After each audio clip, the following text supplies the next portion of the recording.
Hello students, आज हम सीखेंगे tricks to examples of ideal and non ideal solutions. तो आपको यहाँ पर आइडियल सॉल्यूशंस के एग्जांपल और नॉन आइडियल सॉल्यूशंस के एग्जांपल को किस तरीके से याद रखना है ये हमें यहाँ पर सीखना है।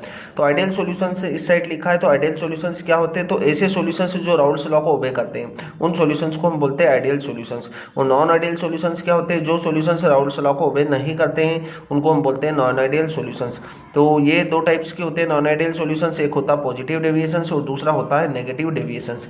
अब हमें आइडियल सॉल्यूशंस के एग्जांपल्स में क्या चीज कॉमन देखने को मिल रही है, एग्जांपल्स किस तरीके से याद रख पाएंगे हम? तो यहाँ पर हमें मिल रहा है एन ब्यूटाइल ब्रोमाइड और एन ब्यूटाइल क्लोराइड। यहाँ पर भी ब्यूटाइल आ रहा है, यहाँ पर भी ब्यूटाइल आ रहा है, फिर यहाँ पर आ रहा है इथाइल ब्रोमाइड और इथाइल आयोडाइड। यहाँ पर भी इथाइल आ रहा है, यहाँ पर भी इथाइल आ रहा है। तो सेम नंबर ऑफ कार्बन जिसमें रहेंगे वो सभी क्या होंगे? हमारे आइडियल सॉल्यूशन से रहेंगे। जैसे क्लोरोबेंजीन और ब्रोमोबेंजीन, तो बेंजीन यहाँ पर कॉमन है। फिर नॉर्मल हेक्सेन और नॉर्मल हेप्टेन, यहाँ पर एन मतलब एल्केन सीरीज जो होगी वो क्या होंगे? आइडियल सॉल्यूशंस के एग्जांपल्स होंगे। तो यहाँ तो हमें कोई प्रॉब्लम नहीं होगी, जनरली आइडियल सॉल्यूशंस हो तो इजीली हम याद रख पाएंगे। अब आती है बारी नॉन आइडियल सॉल्यूशंस की। तो नॉन आइडियल सॉल्यूशंस दो टाइप्स के होंगे, एक होगा पॉजिटिव डेविएशन, दूसरा होगा नेगेटिव डेविएशन। पॉजिटिव डेविएशन में हमारे पास क्या है?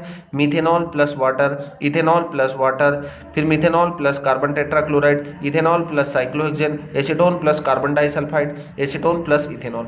अब इसको याद किस तरीके से रखना है? तो यहाँ पर हमारे पास जो ट्रिक है वो ये है कि पॉजिटिव डेविएशंस वाले जितने भी सॉल्यूशंस होंगे उसमें आपको मोस्टली एल्कोहल देखने को मिलेगा, कार्बन डाइसल्फाइड देखने को मिलेगा और कार्बन टेट्राक्लोराइड देखने को मिलेगा।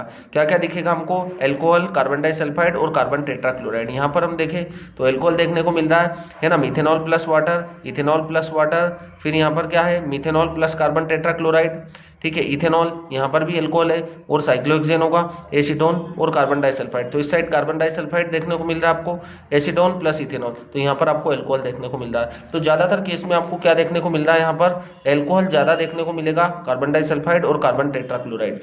चलो अगला हमारे पास है नेगेटिव डेविएशंस। नेगेटिव डेविएशंस में आपको क्या दिखेंगे? मोस्टली एसिड्स, जितने भी ज्यादातर एसिड्स रहेंगे वो रहेंगे हमारे नेगेटिव डेविएशंस में। यहाँ पर आपको दिख रहा है HCl plus H2O। HCl is a hydrochloric acid, HNO3 plus H2O, it is a nitric acid, H2O plus HCOOH, it is a formic acid, H2O plus CH3COOH, it is a acetic acid, chloroform and benzene, it is exceptional case है ना, chloroform और benzene. फिर आपके पास है acetic acid plus pyridine, तो acetic acid में आ रहा है आपके पास एसिड, फिर आ रहा है मिथेनॉल प्लस एसिटिक एसिड, तो यहाँ पर आ रहा है एसिड और यहाँ पर आ रहा है एसीटोन प्लस एनिलीन, ये भी एक एक्सेप्शनल केस है। तो ये दोनों एक्सेप्शनल केस है। बाकी आपको पता होना चाहिए कि ज्यादातर जो एसिड्स होंगे वो आपके पास क्या होंगे? नेगेटिव डेविएशंस को शो करेंगे। और पॉजिटिव डेविएशंस में आपकी क्या है? एल्कोहल है, कार्बन डाइसल्फाइड है और कार्बन टेट्राक्लोराइड। जितने भी ज्यादा कंपाउंड्स रहेंगे वो, यदि एल्कोहल है, कार्बन डाइसल्फाइड है और कार्बन टेट्राक्लोराइड है तो आपका पॉजिटिव डेविएशंस आ रहा है। और यहाँ पर तो आपको पता ही है कि यहाँ पर क्या होगा? Same number of carbon present होंगे या same number of functional group present होंगे, तो हमारे पास क्या होगा? आइडियल सॉल्यूशंस होंगे। तो इस तरीके से आपको याद रखना है। Thank you.